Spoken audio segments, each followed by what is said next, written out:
Hola, bienvenidos y bienvenidas a una emisión más de su programa Perspectivas, aquí en Rompeviento, televisión por internet. Y el calendario está marcando el día 16, el mes octubre, el año el que padecemos, 2012. Comenzamos. Bienvenido y bienvenida.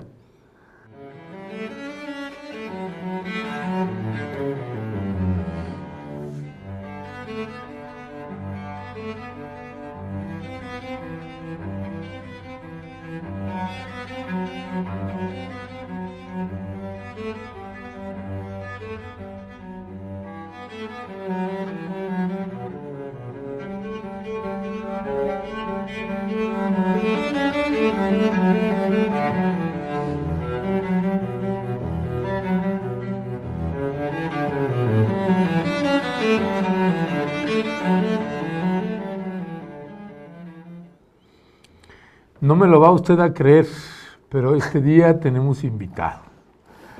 Y un invitado además que me anda clonando. Con ustedes, Genaro Villamil. Y Ernesto Ledesma. ¿Cómo estás, Ernesto? Bien, Genaro, bienvenido. No, al contrario. Sí. Ya esta es mi segunda casa casi. Qué bueno, Genaro. ¿Qué le puedo decir que no conozca usted de este hombre? Genaro Villamil es un invitado para el programa de Perspectivas este día y le agradecemos que esté con nosotros nuevamente. Este día queremos platicar de un librito, un ladrillito que acaba de escribir este hombre, Genaro. Peña Nieto, el gran montaje. Sí. Tu tercer libro, Genaro Villamil.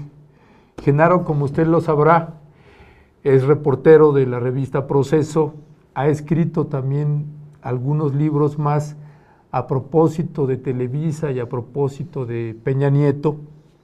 Es autor del libro Si yo fuera presidente, el reality show de Peña Nieto y el sexenio de Televisa, Conjuras del poder mediático, creador del blog y ahora ya es web, Homo Sapien.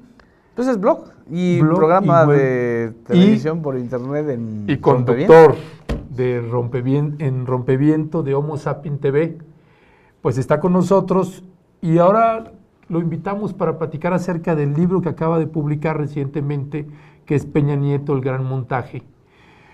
Y para nosotros es un tema, y suponemos que para usted y para todos los mexicanos, fundamental ahorita entender qué pasó con todo este proceso electoral, Genaro. Nos parece, independientemente de los afectos que nos tenemos y aprecios, nos parece que eres pues, de los reporteros que ha dado un seguimiento puntual desde hace ya varios años, desde el año 2005. Sí. Y ahora sale Peña Nieto, el gran montaje, después de las elecciones de julio.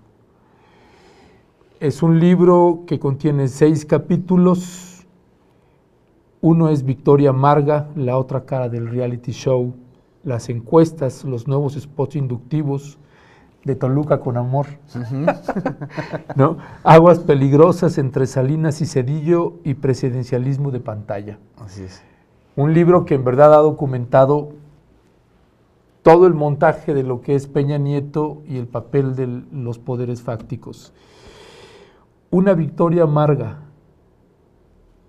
es el primer capítulo y hablas de 4 ejes de litigio postelectoral. Sí. ¿A qué te refieres con los 4 ejes del litigio postelectoral? A los que justamente el Tribunal Electoral y el IFE, pues simple y sencillamente hicieron a un lado, desacreditaron, consideraron que no eran los asuntos que investigar ni que sancionar. En primer lugar, el rebase de topes de gastos de campaña, que fue una cosa que todos lo vimos. Y además no solamente en los 3 meses de campaña. El proyecto Peña Nieto es un proyecto oneroso, dispendioso, corruptor, porque implica una serie de manejos oscuros de dinero, de triangulación de fondos estatales y privados, que en lugar de aclararlos, pues todavía se van a quedar aún más en la opacidad. El otro eje es justamente el asunto que originó la investigación de Peña Nieto en mi caso, que es el acuerdo con Televisa, un acuerdo pues no sé si llamarlo de extorsión o de complicidad. A final de cuentas viene resultando lo mismo. Es un acuerdo en donde Televisa recibió muchísimo dinero por parte del erario del Estado de México para promover, proteger, inducir y conducir a Peña Nieto hasta donde llegó. Y el otro tercer eje, pues es toda la parte de compra y coacción del voto que se vivió y que se empezó a documentar con el caso Soriana, con el caso del Estado de México y las denuncias en Nezahualcóyotl, ¿no? Y el cuarto eje, pues por supuesto, es todo este asunto del proyecto neoliberal. A final de cuentas lo está reiterando en España, por más que diga que no va a privatizar Pemex, en esta confusión de cantinflesca que siempre hace, ¿no? Pero ese es un proyecto, y por eso también está ahí, porque él forma parte de un proyecto de culminación de algo que quedó pendiente con el salinismo, ¿no? Ahora, esta elección también tuvo una particularidad, ¿no? Y yo quisiera aquí como abarcarlo también desde dos lados. Uno, es algo que tú viste desde el 2005. O sea, viste al personaje desde el 2005. De pronto todos estábamos imbricados en la imposición o no de Felipe Calderón. Sí. Y tú ya estabas viendo el otro candidato. Mira, más que ver el personaje, Ernesto, lo que estaba yo viendo era la operación política de Televisa, que además coincidía, paradójicamente a veces se nos olvida, que coincide con la ley Televisa. La firma del primer gran convenio con Peña Nieto es 2 meses antes de que la Cámara de Diputados aprobara por unanimidad, en 7 minutos, aquel episodio de la ley Televisa, en diciembre del 2005. ¿Qué quiere decir esto? Que había ya una apuesta de Televisa por colonizar el poder político. Y lo colonizaron vía gobernadores, y evidentemente Peña Nieto era el más vulnerable, el más dócil, y el que necesitaba además de esa cobertura, porque él estaba heredando un gobierno lleno de corrupción, lleno de expedientes abiertos como el de Montiel. Entonces ahí es donde yo veo más bien la tendencia hacia el telepoder o la telecracia, es decir, el buscar colonizar ya de una vez el poder político. A mí me parecía una desmesura, es decir, yo pensé, esto no va a suceder, esto no va a lograr coronar la ambición de un corporativo y del Grupo Atlacomulco, y desgraciadamente ocurrió, y está ocurriendo, ¿no? Aquí, por ejemplo, Genaro, en el libro, lo del el dato duro para los priistas, retomo una cita textual de tu libro, dice, el dato duro para los priistas es que más de 30 millones no votaron por Peña Nieto y la victoria se tornaba amarga. El cálculo era tener mayoría en el Congreso, exacto, pero no lo tuvieron. No lo tienen. O sea, pensando en cómo funcionan PAN y PRI, no es más bien como una simulación. Y en realidad van a aprobar lo mismo. Velo la reforma laboral. Ahí está, por ejemplo, está atorada, pero no por diferencias ideológicas de fondo, que no las hay. PAN y PRI y algunos incluso sectores de la izquierda, desgraciadamente, creen que se necesita transformar el trabajo de derecho a mercancía. Ese es un punto en común. Pero sus diferencias son en torno al reparto político y a las alianzas y a los pagos de factura que tienen que asumir y que pagar, ¿no? Evidentemente el PRI o Peña Nieto necesita pagarles una factura a los líderes sindicales, estos anquilosados, absolutamente antidemocráticos, como ya sabemos, que ahora, como los niños héroes, se envuelven en la bandera de la defensa del sindicalismo, cuando en realidad son la defensa de sus intereses corporativos. Ahí es donde está la diferencia. No significa que el PAN no tenga alianzas con esos grupos corporativos, sino quién va a pagar las facturas. ¿Quién va o sea, sobre quién se les van a cargar más las huellas? Y hay algo que no está a lo mejor lo suficientemente claro en esto, pero aunque sean un bloque, no son monolíticos. Aunque formen parte de un mismo proyecto y de un mismo interés, no son monolíticos. La ambición también juega, y juega a veces en contra del proyecto incluso de Peña Nieto y Televisa. Y eso lo vamos a ver en unos, ya lo estamos viendo de hecho en esta situación tan escabrosa del interregno entre Calderón y Peña Nieto, ¿no? Se desdobla el asunto del narcotráfico, hay ya una violencia muy señalada hacia gente que estuvo muy cercana al proyecto Peña Nieto, como la familia Moreira. Y entonces ahí estás viendo que por muy bloque que sea, no es monolítico. Y lo que ellos necesitaban para que su proyecto funcionara tal cual, era garantizar una mayoría automática, demostrar que ellos llegaban con un bono electoral lo suficientemente amplio, más o menos como el que tuvo Vicente Fox, pero no pudieron. Por eso es una victoria amarga. Es una victoria que sabe a derrota porque no llegaron ni siquiera al 40% de los votos cuando ellos estuvieron cantando durante más de un año que Peña Nieto llevaba una ventaja que lo iba a hacer llegar con más del 50% de la votación, ¿no? Pero, por ejemplo, con el PAN, a lo mejor no aprueban conjuntamente algunas reformas, pero las estructurales, las duras, IVA, impuestos, medicinas, etcétera, comúnmente van juntos.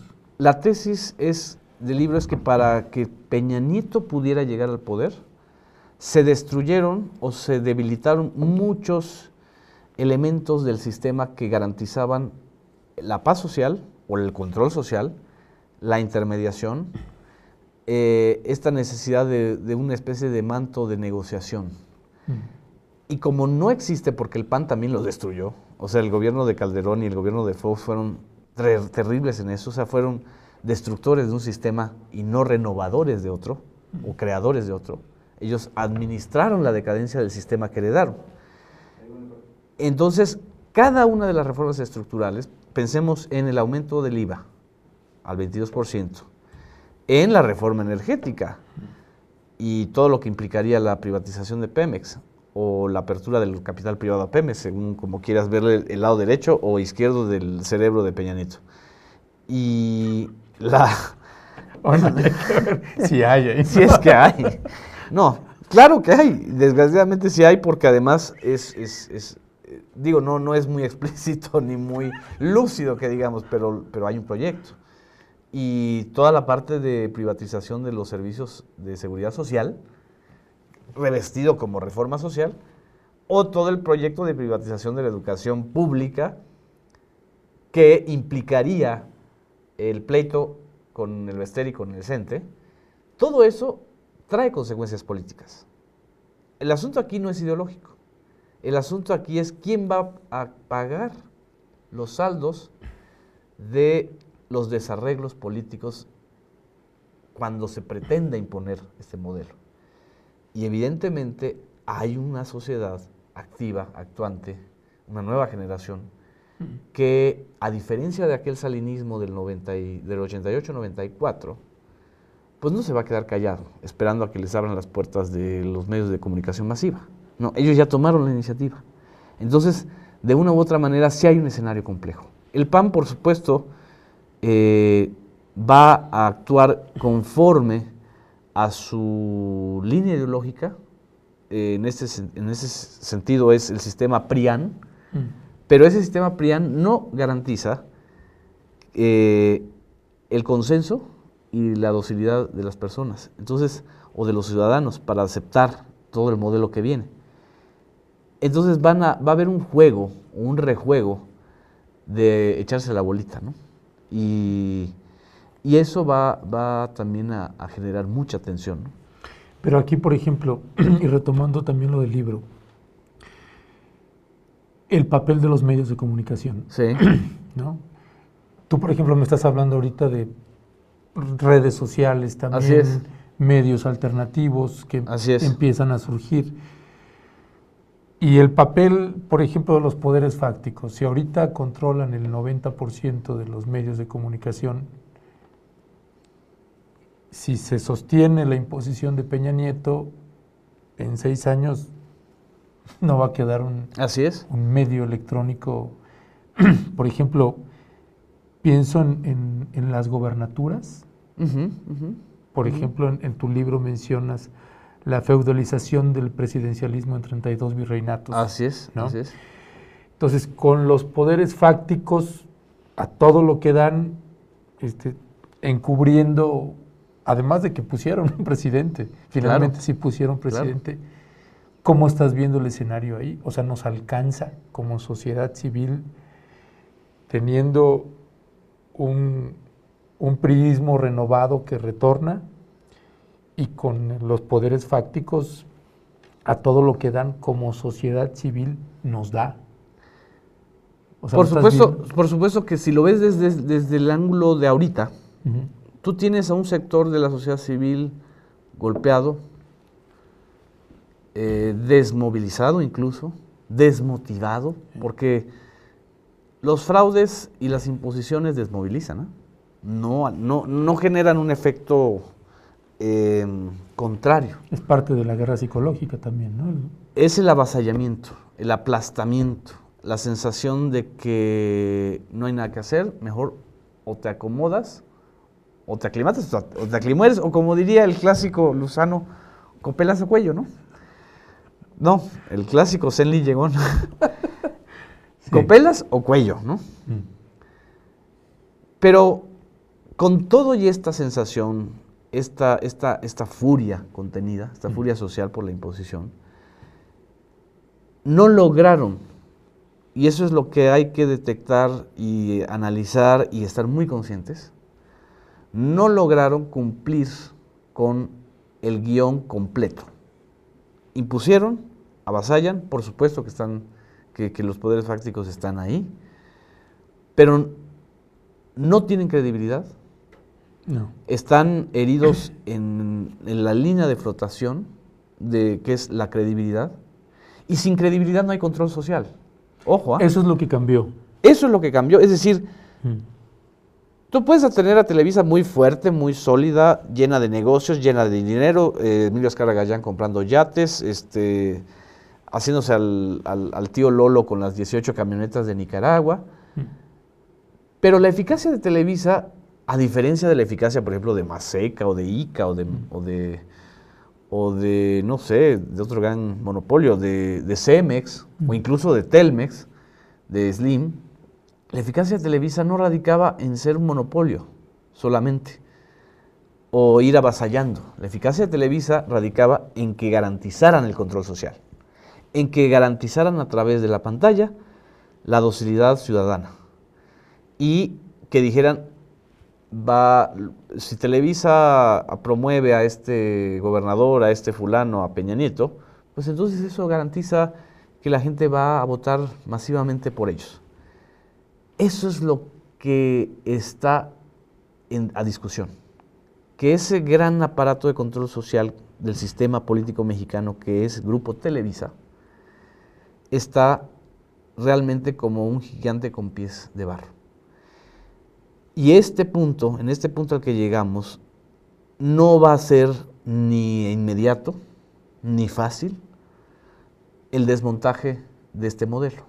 Y la democratización de los medios de comunicación no va a ser fácil, no lo ha sido, ¿no?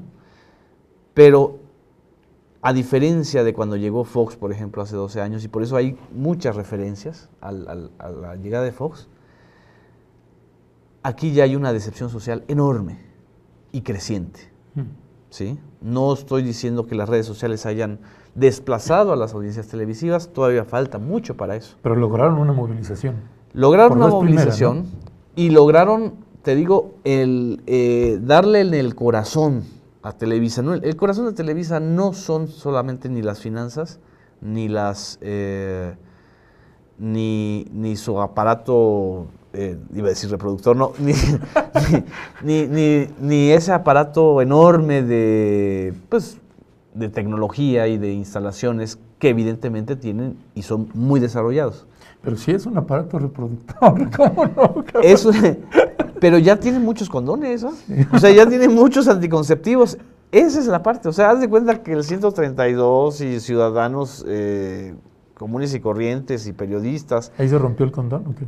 Ahí ellos ya tienen un anticonceptivo puesto en la mente frente a los mensajes de Televisa. Y desgraciadamente, para ellos, no están celebrando, no. Se están deslindando o intentando, y también Peña. Es decir, hay un juego de simulación muy simpático. Ni uno ni el otro quiere asumir que son lo que son socios y cómplices de un proyecto y de un modelo. Entonces, ese tipo de situaciones abre ventanas de oportunidad para el florecimiento de una nueva ciudadanía. O sea, a lo mejor soy demasiado optimista, o a lo mejor me oigo optimista, pero no hay de otra, Ernesto, ¿no?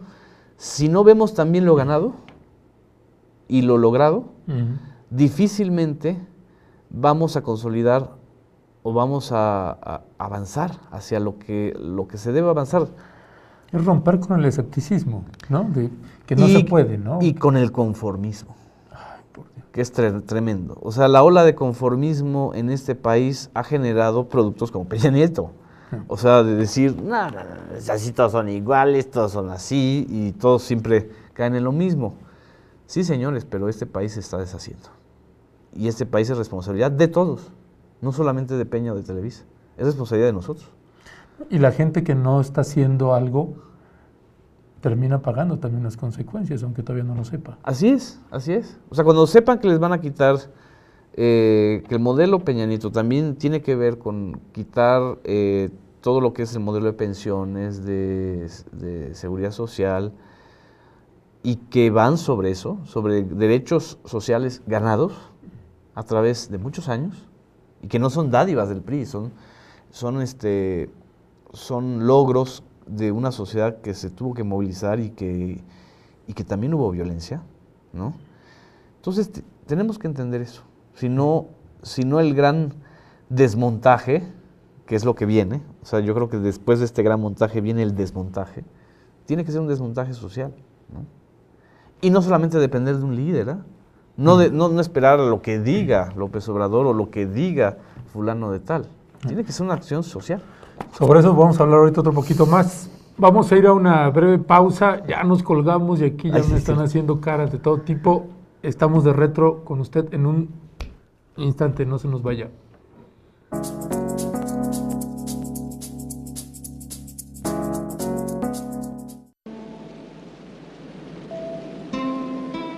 No te quedes inmóvil al borde del camino. No congeles el júbilo, no quieras con desgana. No te salves, ahora ni nunca. No te salves. No te llenes de calma. No reserves del mundo solo un rincón tranquilo. No dejes caer los párpados, pesados como juicios. No te quedes sin labios. No te duermas sin sueño. No te pienses sin sangre, no te juzgues sin tiempo. Pero si pese a todo no puedes evitarlo, y congelas el júbilo y quieres con desgana, y te salvas ahora y te llenas de calma, y reservas del mundo solo un rincón tranquilo, y dejas caer los párpados pesados como juicios, y te secas sin labios y te duermes sin sueño, y te piensas sin sangre y te juzgas sin tiempo, y te quedas inmóvil al borde del camino, y te salvas.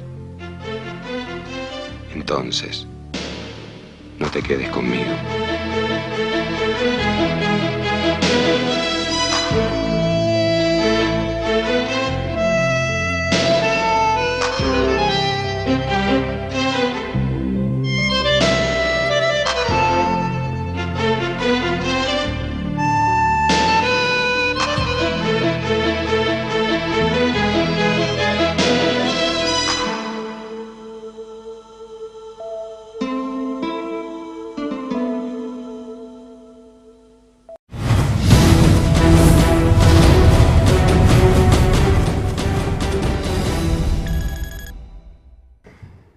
Hola, gracias por continuar con nosotros. Estamos platicando con Genaro Villamil y estamos platicando a propósito de su libro Peña Nieto, el gran montaje. Genaro, esta pregunta la que hablábamos hace un momento, Sí. ¿qué cambió? Y te hago la pregunta en los dos órdenes, ¿no? Sí. ¿Qué cambió en los medios de comunicación frente a la sociedad civil o al revés? ¿Qué cambió en la sociedad civil frente a los medios de comunicación? Desgraciadamente en los medios de comunicación cambió poco. Incluso más bien hubo un realineamiento, ¿no? Porque no solamente es Televisa, es todo un realineamiento que tiene que ver con medios impresos, con medios electrónicos, incluso con medios cibernéticos, ¿no? También ya hay un proyecto, una línea en donde hay online, páginas web, cuentas de Twitter y de Facebook que están alineadas al gran montaje de Peña Nieto.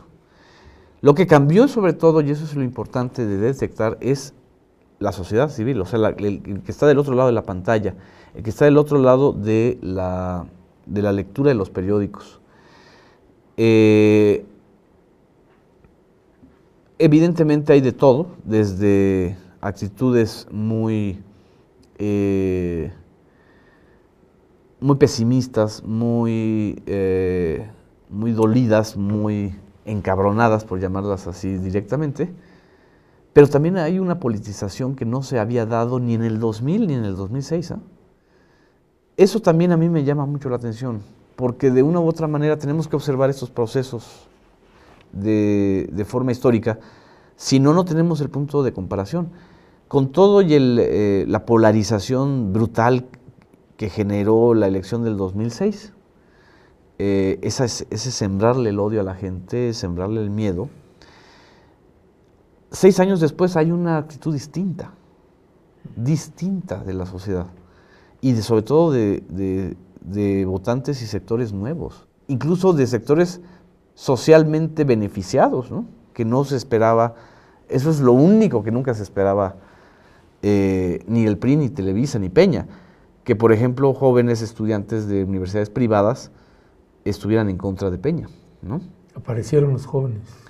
Y ese sector silencioso, o que estaba silencioso, o que no se había querido escuchar, creo que medio que se alinee en este proceso al gran montaje va a perder la credibilidad y a sus lectores y a sus radioescuchas o a sus televidentes.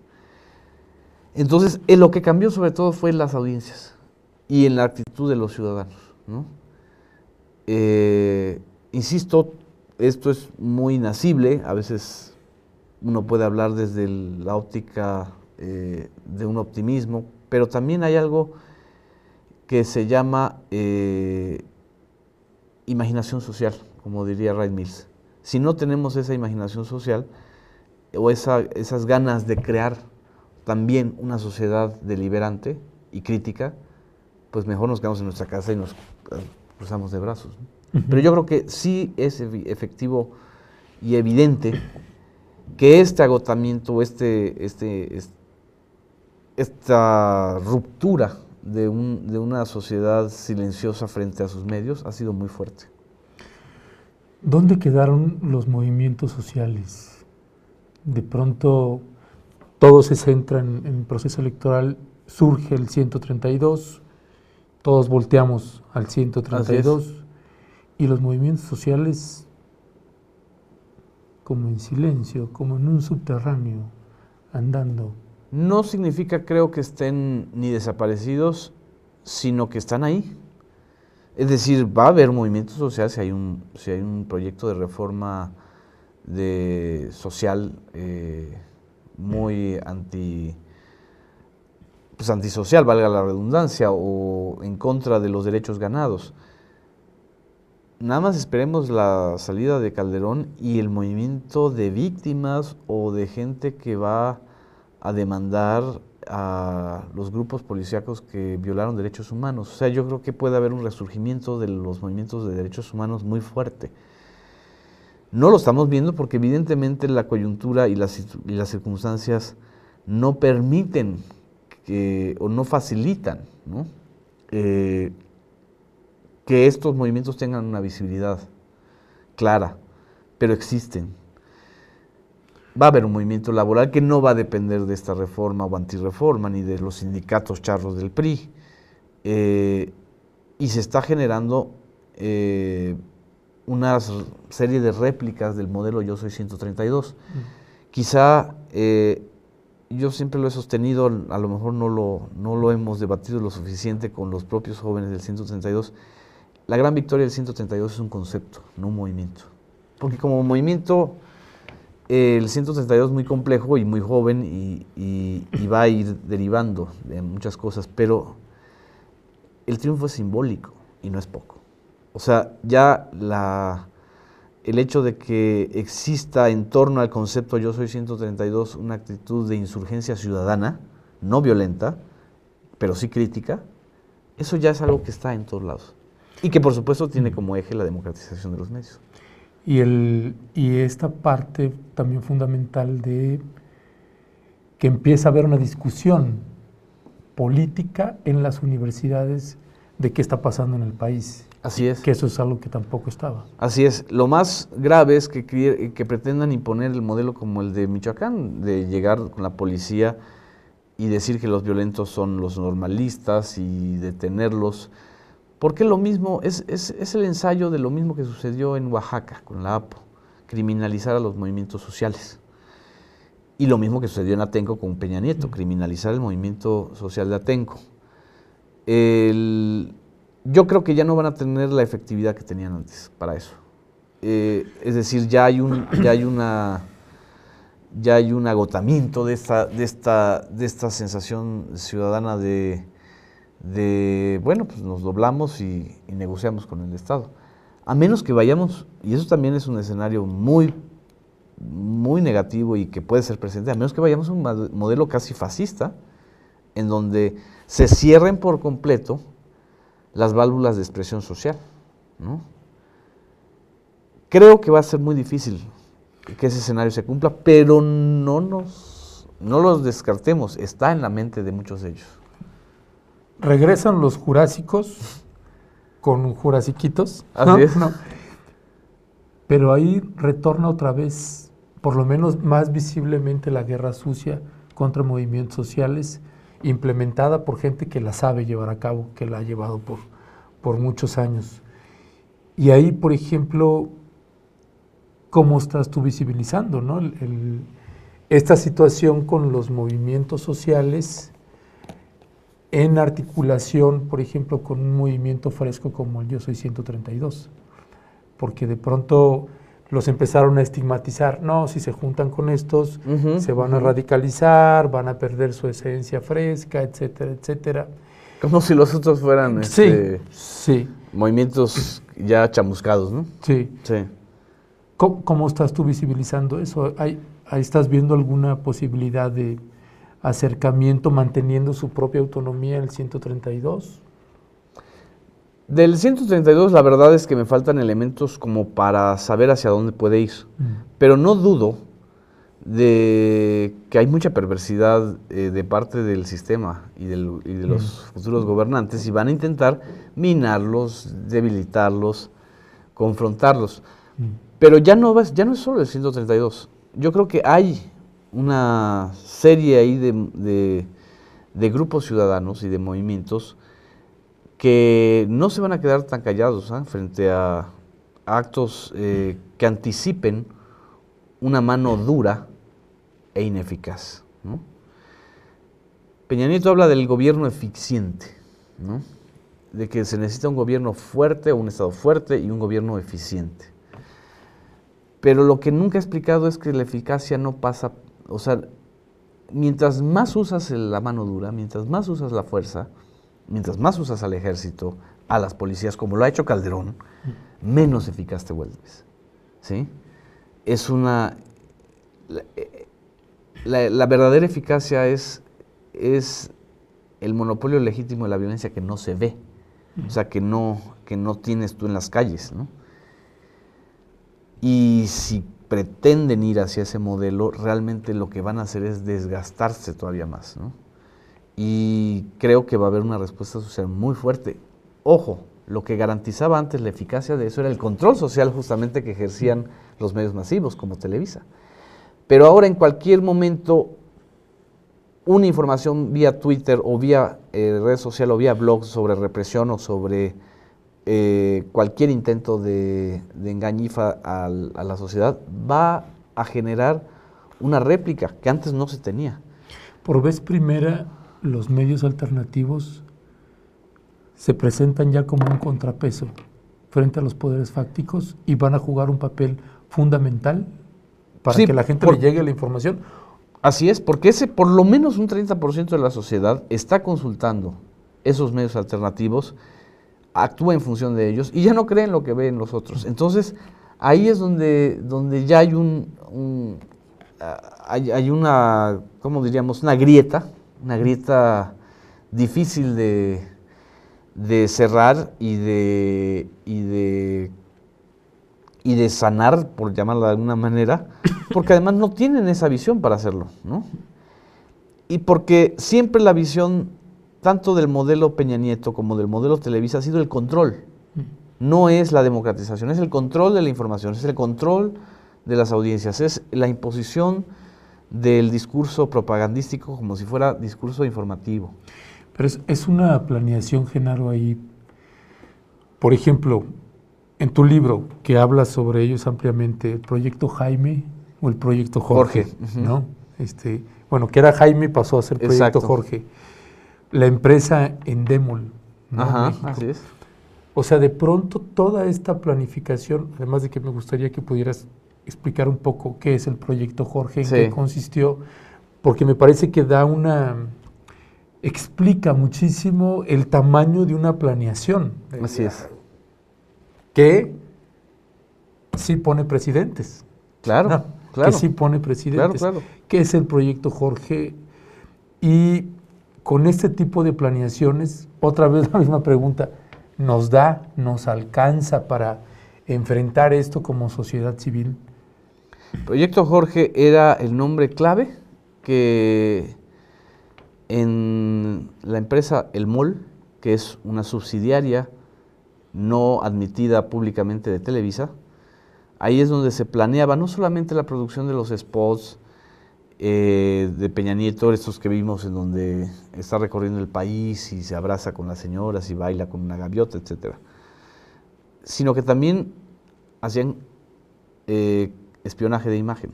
O sea, contra López Obrador le llevaban un seguimiento así puntual. Y el 132 también decías. Y al 132, sobre todo después del episodio de la Ibero y de las movilizaciones que se dieron en la Estela de Luz, fueron haciendo esa especie como de espionaje videográfico, ¿no? Y también asesorando a Peña en cada una de sus presentaciones ante Televisa. Era la colonización. El proyecto Jorge es la colonización absoluta de Televisa en las materias de gobierno. ¿Sí? No es Peña Nieto el que va con sus asesores y le dice o habla ante los medios o ante Televisa, sino es Televisa la que es juez y parte en este juego, ¿no? La concretización del término de poderes fácticos. Exactamente. Es la concreción de cómo ellos tomaron al muñeco y lo hicieron a su medida. Por supuesto que no es gratis, por supuesto que no es porque sean unas hermanitas de la caridad, porque se trata de un negocio de poder, ¿no? En la medida en que controles al político que va a ganar, en esa medida tú piensas ganar. El asunto es que se le salió el control de las manos. Esto que era secretísimo, me lo contaron trabajadores de ahí adentro. O sea, yo en mi vida había escuchado ni Proyecto Jaime ni Proyecto Jorge. La línea de investigación que yo seguía tenía que ver con los contratos formales de TV Promo con el gobierno del Estado de México, y de repente yo ya había más o menos escuchado que había algo con Pedro Torres y con esta empresa, pero no sabía las dimensiones del asunto. Mucho menos que... Tú recibes los testimonios de trabajadores de Televisa. Acuden conmigo, porque ellos lo están viendo, son los testigos de lo que están viendo. Ellos son testigos de cómo llegaban las cajas con dinero en efectivo. Son las fuentes de Genaro Villamil. Las que y tanto con le todo molestan a Héctor respeto Aguilar. para Héctor Aguilar Camín, que no vaya a oír esto, Cruz. No, y que lo oiga y que hable. Pero, a ver, no puedes tú estar guardando todo el tiempo toda la información y mucho menos estar pensando que todos son unos agachados y que no van a decir nada. Pues claro que lo van a decir porque además hay un criterio, ¿no? Hay un criterio ciudadano, por lo menos, o de racionalidad, de decir, ¿cómo es posible que de repente, menos de 3 meses, los cálculos que ellos hacían, estos hayan gastado 200 millones de pesos? Cuando el tope de gastos era de 330 millones, solo en spots. ¿Y dónde estuvo el tribunal y dónde estuvo el IFE para investigar eso? Eso es lo que realmente molesta mucho, ¿no? El secreto es que ellos no dejan huellas, ¿no? Entonces te dicen, no, tú tienes que demostrar tu dicho, como si uno fuera ministerio público. Si acusas, tienes que demostrar. A ver, señores, hay hechos, y los hechos están ahí a la vista de todos, ¿no? El hecho de que evidentemente y efectivamente hubo una teleproducción y hubo un proyecto encubierto, no explícito y evidente, paradójicamente, de protección de Televisa, Peña. Entonces, ¿fue resultado de la buena voluntad de Televisa? Pues por supuesto que no. Entonces, que expliquen en qué consistió, por salud de este país. Si no lo quieren explicar, entonces vamos a seguir haciendo investigaciones. Y haciendo investigaciones a partir de la información que se pueda obtener de las propias fuentes de adentro. Me están poniendo letreros aquí de que llevamos ya mucho tiempo sin mandar a comerciales, así que vamos a una última pausa comercial. En cabina, por favor, ya no vamos a mandar a la otra pausa, me voy a seguir, les damos chance un comercial más. Estamos con ustedes.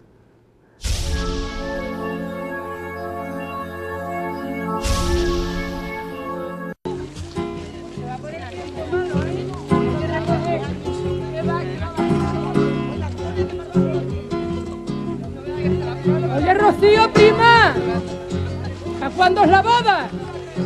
Para el mes que viene. ¿Para el mes que viene? Para el mes que viene. ¿Para el mes que viene? ¿Para el mes que viene? Para el mes que viene. Para el mes que viene. Ay, qué suerte tiene, que se nos casa para el mes que viene. Así que te casas, niña, te casas para el mes que viene. Te casas con el Jacinto, mira tú qué suerte tienes. Te casas con el Jacinto, mira tú qué suerte tienes. El mejor y el más guapo y el más hombre. El mejor y más guapo y más hombre. No será para tanto, niña, no será para tanto. ¿Y tú qué sabes? ¿Y tú? ¿Cómo lo sabes? No será que la has probado, no será que la has probado.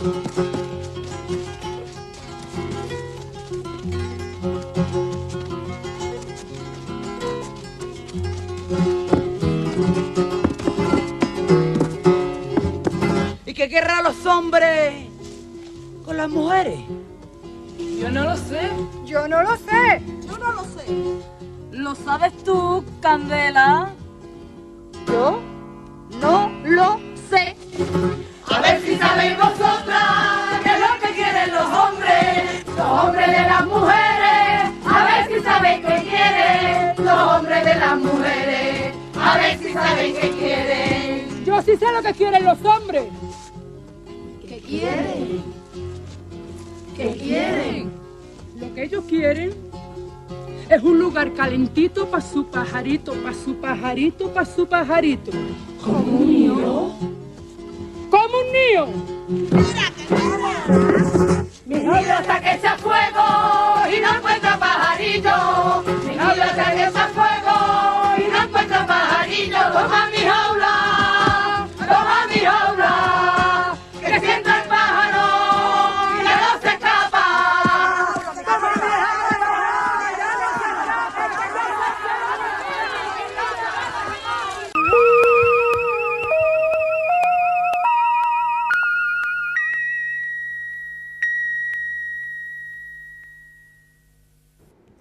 Muchas gracias por continuar con nosotros. Estamos platicando con Genaro Villamil y voy directo al grano. Genaro, el Grupo Atlacomulco, Carlos Salinas de Gortari, Ernesto Zedillo Ponce de León, Televisa, mételos todos en uno y revuélvelo y ¿qué te sale de ahí? ¿Cuál es el escenario que se nos está viniendo con eso? Pues, ¿no? Lo abordas en tu libro, ¿no? Toda la segunda parte del libro, Sí. toda la segunda parte es una descripción, una radiografía de esta otra parte que no es necesariamente la campaña, ni la parte mediática, ni la parte de las encuestas, sino que es el entramado político o de los grupos políticos. Lo que te encuentras en términos muy llanos es que es la alianza del Grupo Atlacomulco, que es esta red de intereses del Estado de México, creada y formada por Carlos San González, el que lo lleva, digamos, a su máxima expresión como un grupo voraz con el presupuesto público y que va agarrando posiciones de poder con el salinismo. Eso es a grandes rasgos, pero también hay elementos, ¿sí?, de matices y de grises en donde uno también detecta que también los grandes aliados tienen fracturas. La primera gran fractura con el Grupo Atlacomulco es qué va a hacer Enrique Peña Nieto con Arturo Montiel, con su gran padrino, con su gran protector. Se ha deslindado públicamente de él y las ambiciones de sus otros parientes políticos, empezando por Alfredo del Mazo, lo van a obligar también a hacer un juego, ¿no? El punto aquí es que el Grupo Atlacomulco, el secreto del Grupo Atlacomulco para mantenerse cohesionado, era mantener el control del Estado de México y no llegar precisamente a la presidencia, sino mantener, ahora sí como ellos lo ven, la hacienda, que es el Estado de México.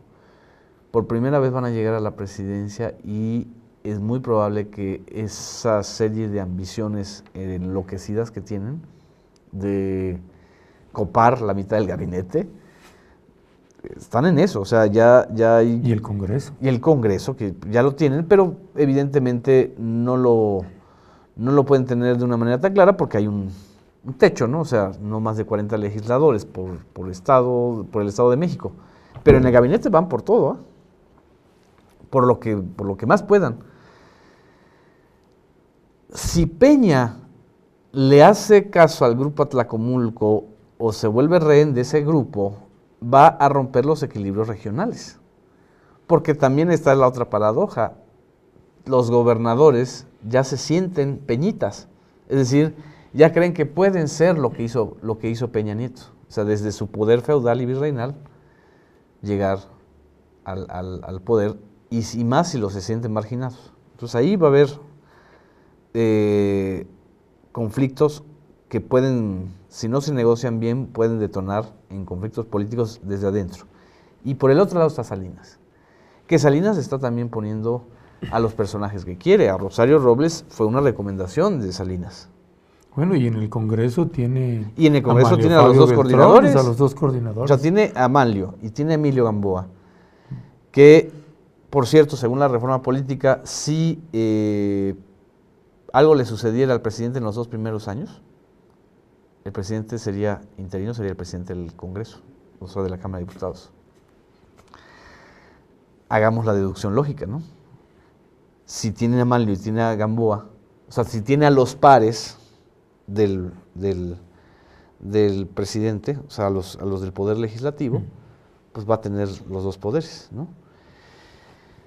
El asunto con Salinas es que en su punto máximo de poder, en su punto máximo de retorno, también tiene que enfrentarse a la sombra de su protector, que él pretende presentar como su némesis, pero que no lo es. A final de cuentas, Ernesto Zedillo, su sucesor, lo único que hizo fue radicalizar el modelo que él planteó, ¿sí? Con la única diferencia de que no hizo tan explícito su deseo de permanecer transeccionalmente, ¿no?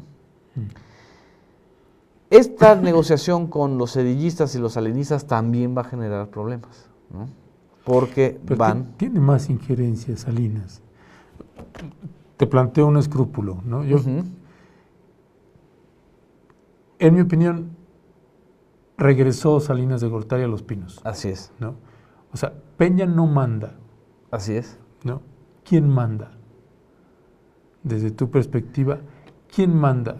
Los poderes fácticos, un grupo tan enraizado como Salinas, Así es. con el poder, el coto de poder que tiene, que es, ¿no?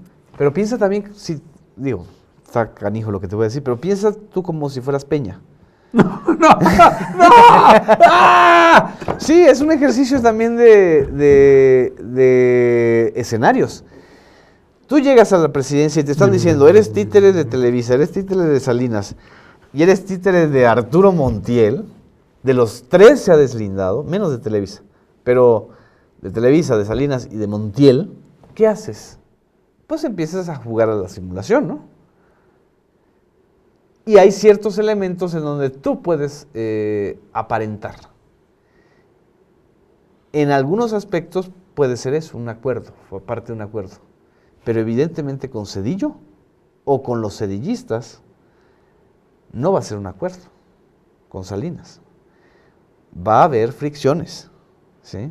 O sea, porque de una u otra manera va a ser la pelea por ganar la presidencia desde adentro, por parte de Peña, frente a ese gran poder fáctico que es el salinismo, ¿sí? Entonces ahí vamos a ver cosas muy complejas, ¿eh? Y muy complicadas.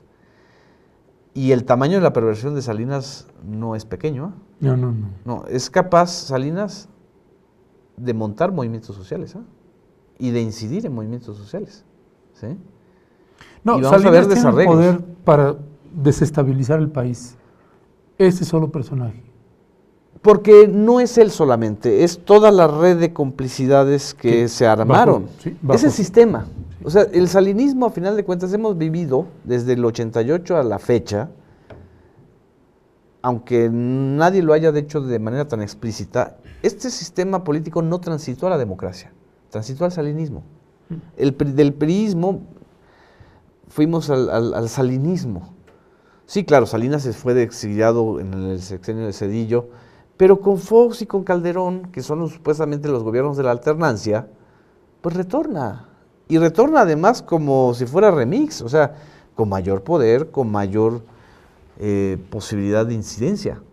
Y con Peña culmina esta aspiración de retornar y de continuar ese modelo.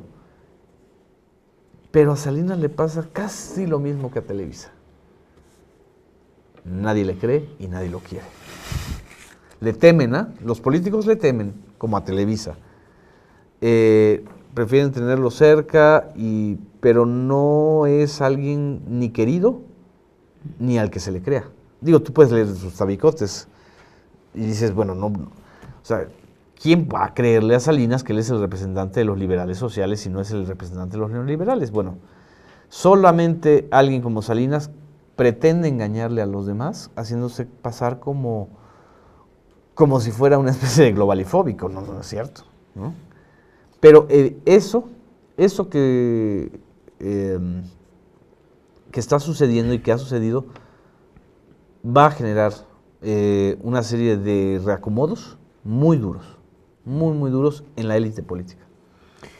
Nos quedan 3 minutos y ya se nos acabó el programa. ¿A poco? Sí, ¿tú crees? No, seguimos con... ¿Por qué no le pedimos a Daniel? 2 horas más, por favor. Y que se incorpore Daniel Barrón, ¿no? Y harta afuera. Oye, a ver, en el epílogo de tu libro, Sí, ¿no? Planteas 2 escenarios, sí, ¿no? Ahorita, digamos que los estás esbozando. sí. ¿No?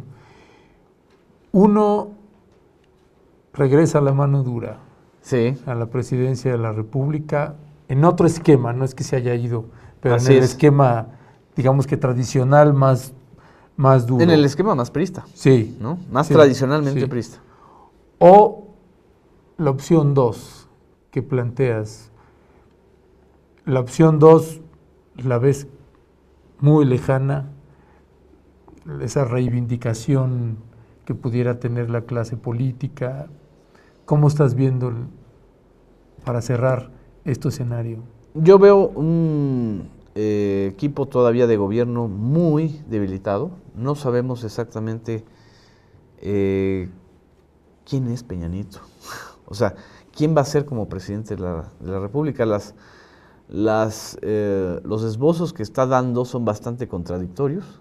Tan solo toma el caso de Pemex, ¿no? O sea, se la pasa viajando como si fuera venta de garage, diciendo que hay que venir a la inversión privada de Pemex, etcétera, etcétera. Y luego dice que no va a privatizar Pemex.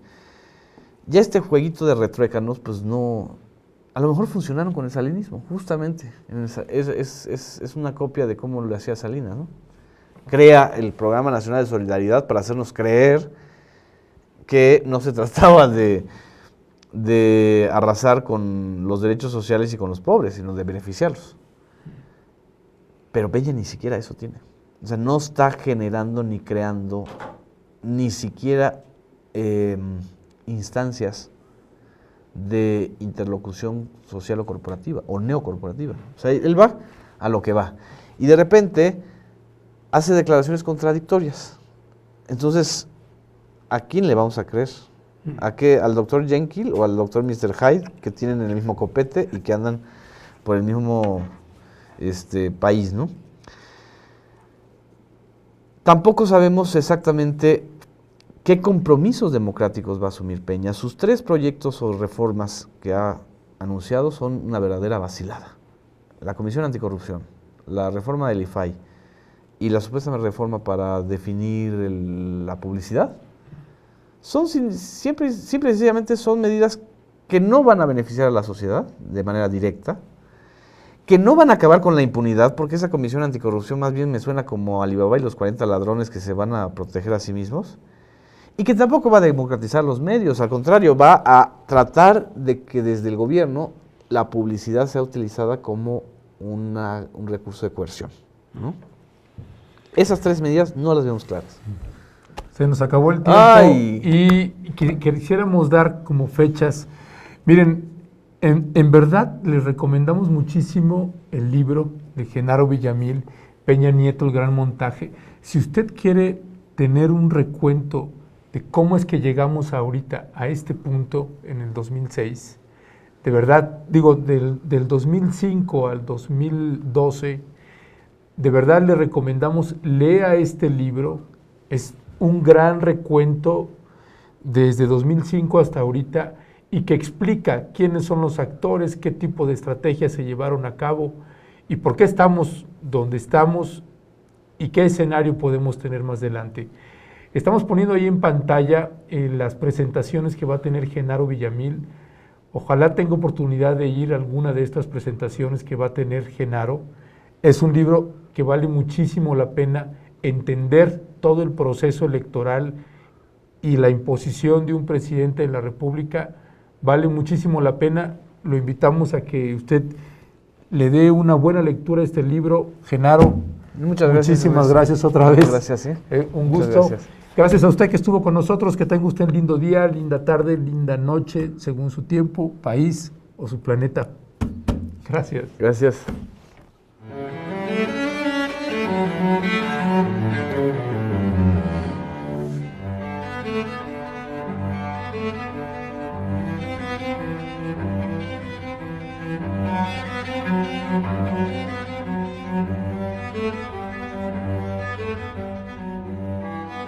Thank you.